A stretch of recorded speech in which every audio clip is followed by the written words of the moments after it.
श्री महाराज की जय. मी तुम्हाला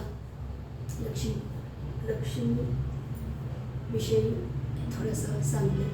जेव्हा मार्गशीर्ष महिन्याच्या अमावस्यापासून जेव्हा पहिला गुरुवार आणि शुक्रवार येतो त्या दिवशीपासून आपण लक्ष्मीची पूजा वगैरे करायची, उपवास धरायचा आणि एक चौरंग गुरुवारच्या दिवशी मांडायचा, त्याच्यावर लाल कपडा वगैरे टाकायचा आणि तांब्याची रास वगैरे टाकून एक असं पाण्यानं भरलेल्या तांब्या घ्यायचा. तांब्याला 5 पाणी नागेलीचे लावायचे, 7 पानं नागेलीचे लावायचे. त्याच्यावर पाण्यानं भरलेला कळस ठेवायचा, पाण्यानं भरलेला नारळ ठेवायचा आणि त्याच्यावर एक फूल ठेवायचं. लक्ष्मीला एक फुलाचा हार करायचा, एक फुलाचा हार करायचा, डोक्यावर गुलाबाचं फूल ठेवायचं. फोटोला गणपती, सरस्वती आणि लक्ष्मी हा तिन्ही देवीचा फोटो ठेवून आपण पूजा करायची आणि गुरुवारी उपवास वगैरे धरायचा आणि संध्याकाळी खीर वगैरे करून नैवेद्य दाखवायचा आणि संध्याकाळी आरती वगैरे करायची. आणि शुक्रवार अजून येतो ना मार्गशीर्ष महिन्यामध्ये, ते वैभव लक्ष्मीचे असतात आणि त्याला शुक्रवार आपण पकडायचे आणि पूजा वगैरे करायची. 16 शुक्रवारचं उद्यापन करायचं आणि 5 कुमारिका नसता 7 कुमारिकेला आपल्या शुक्रवारच्या दिवशी, गुरुवारच्या दिवशी बोलवायचं. त्यांना हळद कुंकू वगैरे लावून त्यांना खीर वगैरे द्यायची.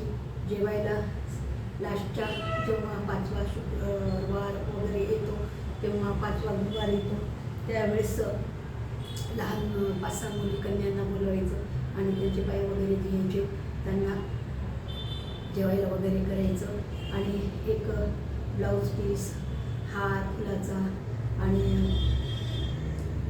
एक लक्ष्मीचं पुस्तक वगैरे देऊन, तांदूळ वगैरे देऊन त्यांची पोटी वगैरे भरायची. आणि बायका जर घेतल्या तर सुवासिनी बायकांना 7 बायकांना बोलायचं, हळदी कुंकांना त्यांनी पुस्तकं वगैरे वाटप करायचे लक्ष्मीचे आणि त्यांच्या ओट्या भरायच्या. त्यांना एक ब्लाऊज पीस, केळी, तांदूळ, खोबरं वगैरे टाकून असं ओटी भरायची आणि त्यांना खिरीचा प्रसाद वगैरे द्यायचा. गुरुवारच्या दिवशी पूजा वगैरे करायची, शिरा करायचा, जेवायला वगैरे करायचं, लक्ष्मीला आरती वगैरे म्हणायची आणि उपवास वगैरे निरंकार धरायचा असतं तर निरंकाराचा उपवास धरायचा आणि पोथी वगैरे श्री महालक्ष्मीचं महात्म्य, व्रतकथा ही पूजा वाचवायची आणि वैभवकथा वगैरे वाचायची आणि ओम ए श्री महालक्ष्मी नमः हे म्हणायचं. 108 वेळा म्हणायचं.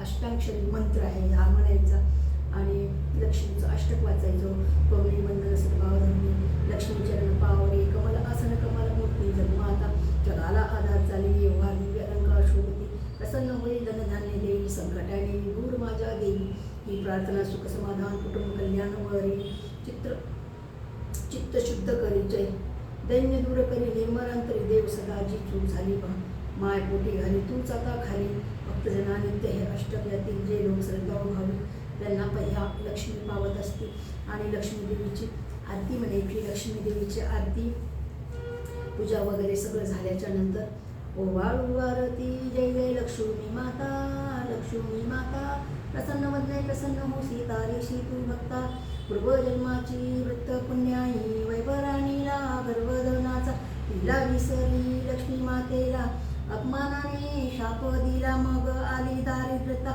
प्रसन्न वदने प्रसन्न शेतारीशी तू भक्ता, ओवाळू आरती, जय जय लक्ष्मी माता. व्रत कैलाने प्रसन्न झाली देवी राणीला, दैन्य देख दूर करी, करुणी मन निर्मळ झाले श्याम बाला, दाशीला ही पावन हो माता, प्रसन्न वदने प्रसन्न वासे तारीशी तू भक्ता, गुरुवारी हे जे व्रत करीती, नेम धर्म धरुणी, मनोकामना पूर्ण करील, अघटित हो करणी, केळकर कुलजी रमला गुण गाता, प्रसन्न वदने प्रसन्न हो सीतारीशी तू भक्ता. मार्गशीर्ष महिन्यामध्ये जर आपण लक्ष्मीचं व्रत केलं, वैभव लक्ष्मीचं व्रत केलं, 16 शुक्रवार होईपर्यंत जर आपण हे व्रत केलं तर आपल्याला देवी लक्ष्मी आवत असते आणि गुरुवारच्या दिवशी 5 मार्गशीर्ष महिन्यातले गुरुवार करायचे आणि त्या याच्यामध्ये आपल्याला देवी प्रसन्न होत असते आणि जेवढं होईल तेवढं आपल्या हातून आपण करायला पाहिजे. जय श्री लक्ष्मी माता की जय.